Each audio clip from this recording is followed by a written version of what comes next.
Stick with me while I share my story, and if it touches you, don't forget to support our channel by hitting that subscribe button, dropping a like, and sharing it with the people you care about.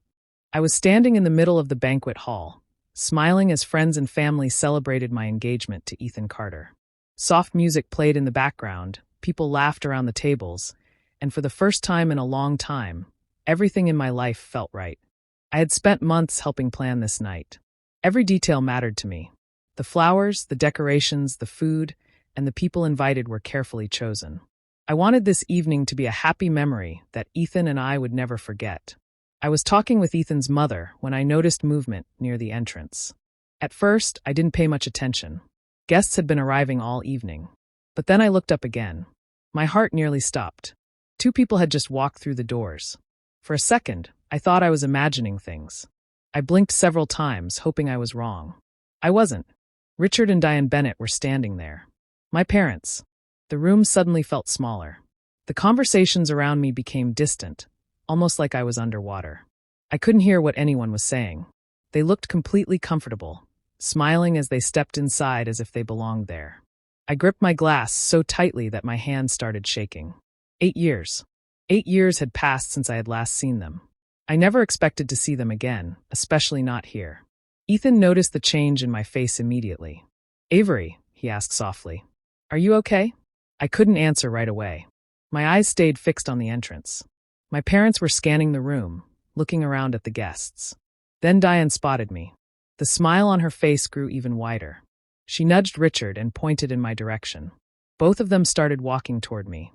With every step they took, old memories I had worked hard to bury pushed their way back into my mind. And standing there in the middle of my engagement party, I realized this perfect night was about to become something very different. As I stood there watching my parents walk toward me, memories from my childhood came rushing back. Growing up, I always felt like an outsider in my own family. My younger brother, Tyler, was the center of everything. No matter what he did, my parents found a reason to praise him. If Tyler brought home an average report card, they celebrated.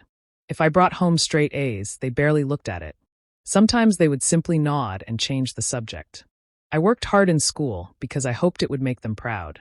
I joined activities, earned awards, and stayed out of trouble. But nothing seemed to matter. Instead, I often heard comparisons. "Why can't you be more like Tyler? Tyler is so much easier to deal with. Your brother knows how to make people happy." Those words followed me for years. The strange part was that Tyler wasn't expected to follow the same rules. If he forgot chores, my parents laughed it off. If I made a small mistake, I got blamed for it.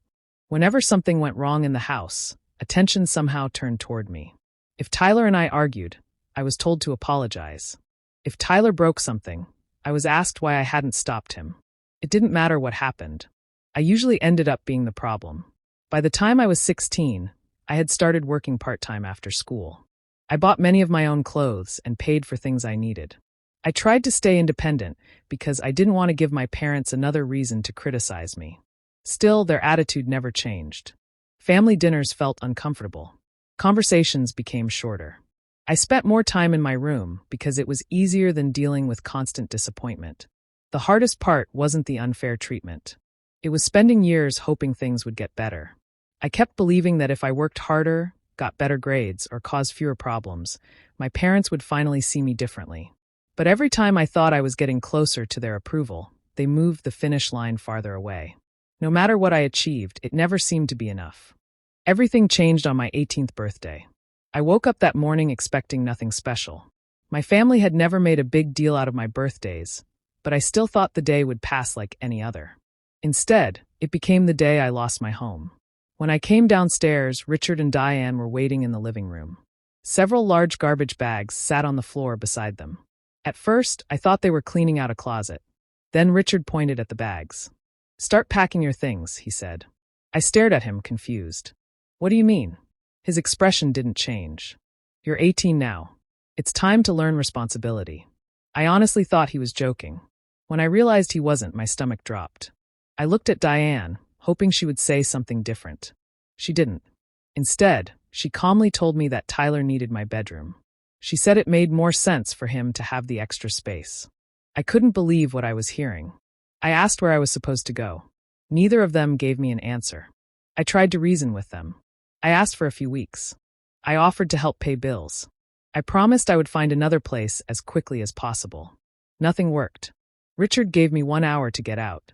My hands shook as I packed my clothes, books, and a few personal items into the garbage bags. It didn't feel real. A few relatives were visiting that day. They watched what was happening but stayed silent. Not one person spoke up for me. Not one person asked my parents to reconsider. That hurt almost as much as being forced out. When the hour was over, I carried my things to my old car. I stood in the driveway for a moment, hoping someone would stop me. No one did. The front door closed behind me.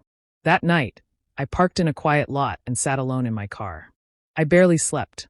I kept staring through the windshield, wondering how my life had fallen apart so quickly. For the first time, I accepted a painful truth. There was nobody coming to help me. From that moment on, I was completely on my own. The next few years were some of the hardest years of my life. I knew that if I wanted a better future, I had to create it myself. I enrolled in a local community college and worked every job I could find. During the day, I attended classes. In the evenings, I worked as a cashier. On weekends, I picked up extra shifts wherever I could. Money was always tight. Some weeks, I had to carefully count every dollar before buying groceries. Most of my meals were cheap instant noodles, sandwiches, or whatever was on sale. There were times when I skipped meals just to make sure I could pay rent on time. Sleep became a luxury. Many nights, I stayed awake studying after work and got only a few hours of rest before starting the next day. I was constantly exhausted.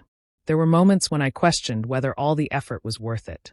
One evening, after a particularly difficult shift, I sat alone in the break room trying not to cry. I felt stuck and overwhelmed. That was when my manager, Mrs. Dawson, sat down beside me. She didn't ask many questions. She simply listened. Over time, she became one of the few people who truly believed in me. Whenever I doubted myself, she reminded me how far I had already come. She encouraged me to stay in school and focus on my goals. "You are stronger than you think," she often said. Those words stayed with me. Little by little, things started improving.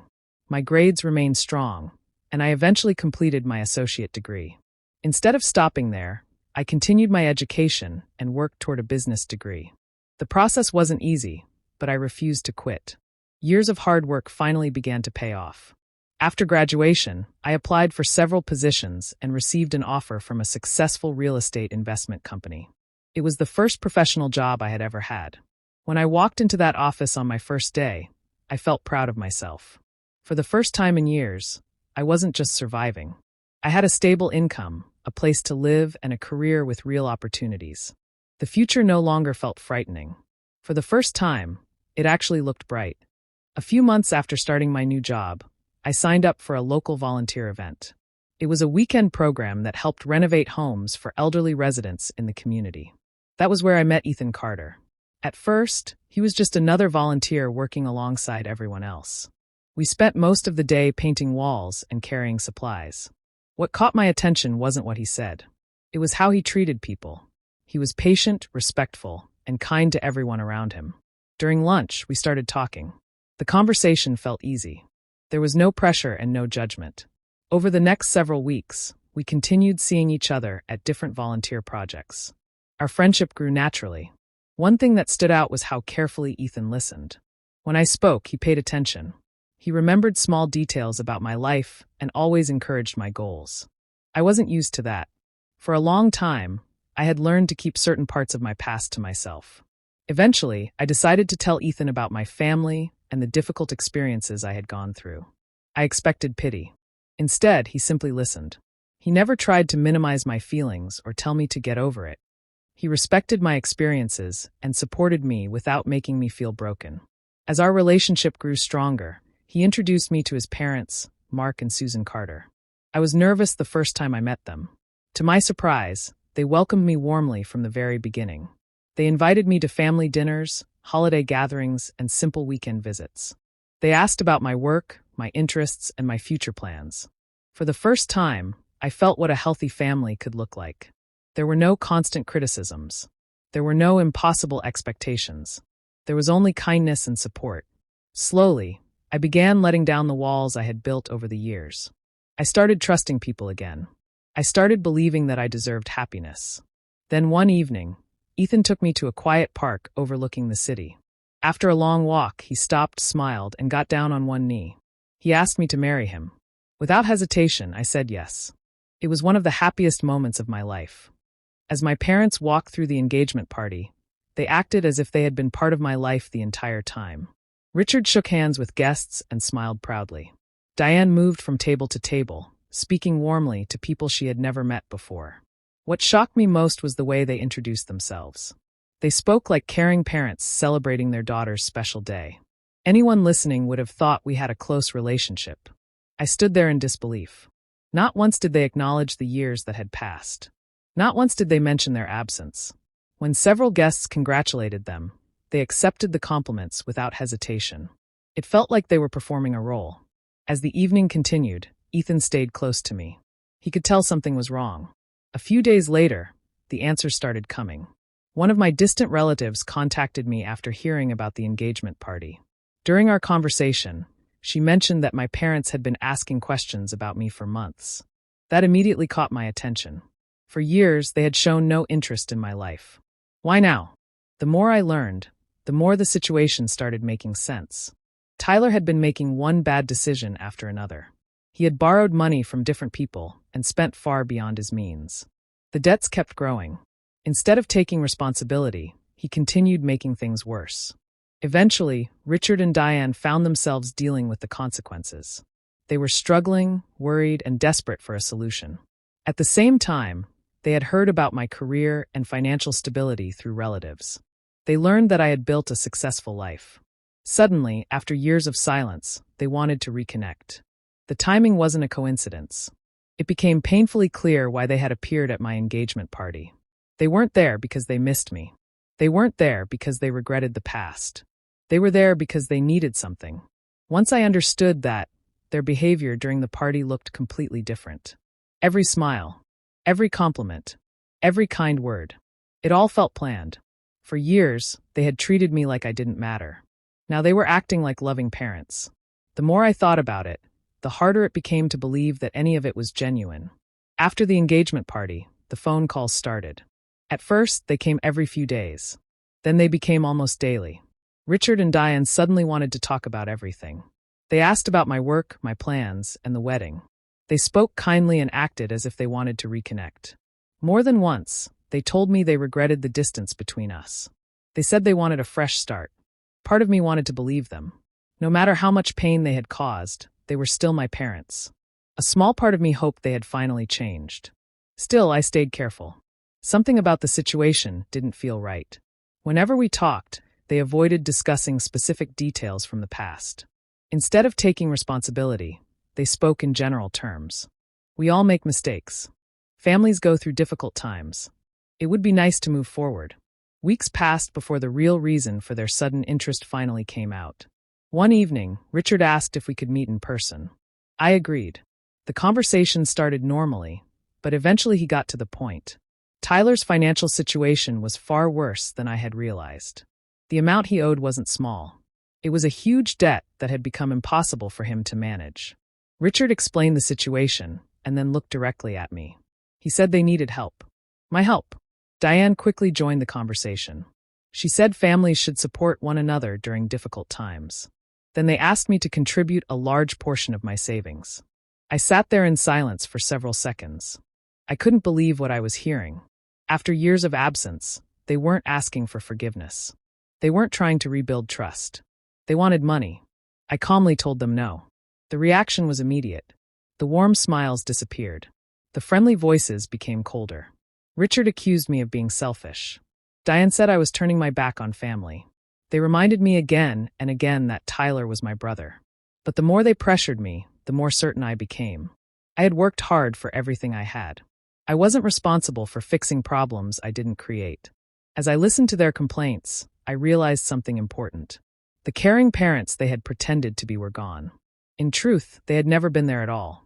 A few weeks after my meeting with Richard and Diane, I received an unexpected phone call from my great-aunt Helen.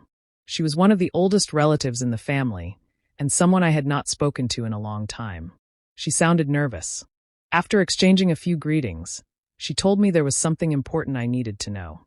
At first, I thought it might be another story about Tyler's financial problems. Instead, what she told me left me speechless. Years earlier, before my grandparents passed away, they had created a trust fund for me. The money was meant to help pay for my education when I became an adult. I sat quietly, trying to process what I had just heard. I asked her if she was sure. She said she was. According to her, my grandparents had talked about it many times. They wanted to make sure I had opportunities they never had. I couldn't understand why I had never heard about it. Then Aunt Helen revealed the part that changed everything. The money never reached me. Somehow, it had been used long before I was old enough to access it. The more details she shared, the more upset I became. For years, I had struggled to pay for classes, books, rent, and basic living expenses. I had worked endless hours to build a future for myself. All that time, there had been money specifically intended to help me. I thanked Aunt Helen for telling me and immediately started looking into the situation myself. Over the following days, I searched through records and contacted people who might know more. The deeper I dug, the clearer the picture became. The fund had existed. The money had been real. And it had not been spent on my education. Each new document answered one question while creating another. I felt angry, disappointed, and betrayed. But I refused to let my emotions control me. Instead of confronting anyone right away, I focused on gathering facts. I requested copies of records, collected statements, and organized everything carefully. By the end of my search, I had assembled a folder filled with documents. As I looked through the evidence, one thing became painfully clear. The story I had been told for years was not the truth. And soon, I would have proof that could no longer be ignored. Not long after that, Richard and Diane organized a large family gathering.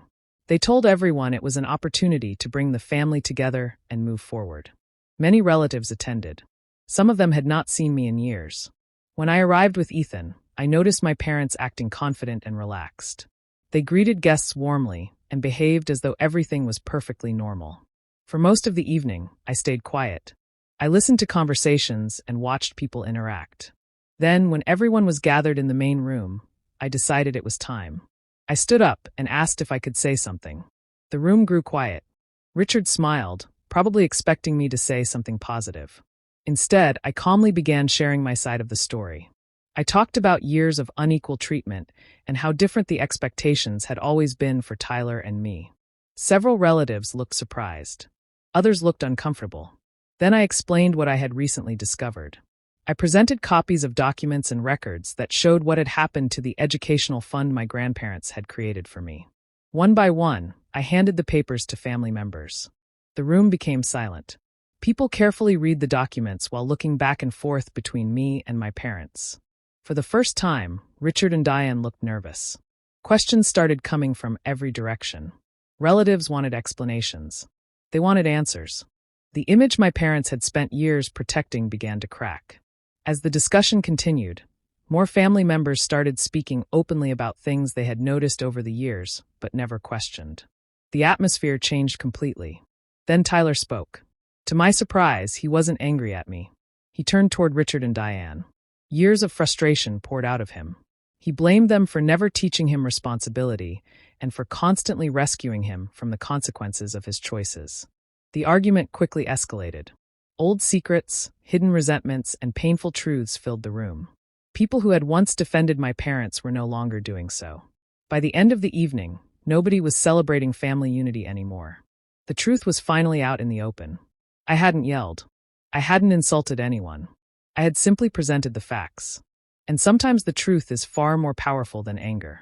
Watching everything unfold, I realized I didn't need revenge. The truth had already done the work for me. After the family gathering, I spent a lot of time thinking about what I wanted for my future. For years, I had carried pain, disappointment, and unanswered questions. Now I finally had the truth. That truth gave me clarity. I realized that I could not change the past, but I could decide who would be part of my future. After careful consideration, I chose to end contact with Richard, Diane, and Tyler. It was not an easy decision. They were still my family by blood. But I had learned that sharing blood with someone does not automatically make a relationship healthy. I wanted peace, stability, and happiness in my life. To have those things, I needed strong boundaries. Thankfully, I wasn't facing that decision alone. Ethan stood beside me through every step of the process. So did Mark and Susan Carter. They continued showing me the same kindness and support they had always given me. Their actions reminded me every day what genuine family looked like. As the months passed, life became calmer. The stress and drama slowly faded away. Instead of focusing on old wounds, I focused on building a future with Ethan. Then our wedding day finally arrived. It was everything I had hoped for. The ceremony was beautiful, simple, and filled with people who truly cared about us. As I looked around the room, I saw smiling faces, supportive friends, and people who had stood by me when life was difficult. For the first time in many years, I felt completely at peace. A few weeks after the wedding, I received one final message from Richard and Diane. They said they wanted another chance and asked for forgiveness. I read the message carefully. Then I politely declined. I wished them well and moved on. There was nothing left to discuss. Holding on to anger would only keep me connected to the past. I no longer wanted that. What I wanted was the life I had worked so hard to build. Looking back, I learned something important. The greatest revenge is not making someone suffer. The greatest revenge is creating a happy life without the people who tried to hold you back. Today, I am surrounded by love, respect, and peace. And for the first time, I am truly free. That's why I believe family is not defined by blood. Family is defined by the people who choose to love you.